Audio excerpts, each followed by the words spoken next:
Kementerian Dalam Negeri memastikan tetap berkoordinasi dengan Kementerian Pendayagunaan Aparatur Negara dan Reformasi Birokrasi terkait penataan aparatur sipil negara.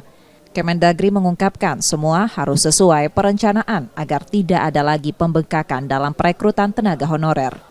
Begitu juga dengan tenaga honorer yang sudah masuk dalam antrian harus menjadi prioritas. Kemendagri meminta kepala daerah terpilih agar tidak sembarangan dalam merekrut dan memberhentikan tenaga honorer. Semua proses harus sesuai dengan regulasi.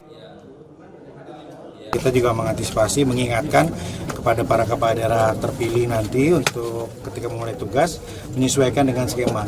Jadi tidak sembarangan lah ya melakukan rekrutmen terhadap tenaga honorer dan juga tidak sembarangan dalam memberhentikan ya. Semuanya harus sesuai dengan regulasi.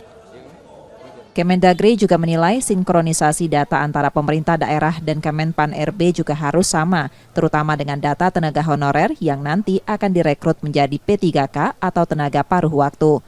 Nur Muhammad, Kompas TV, Palembang, Sumatera Selatan.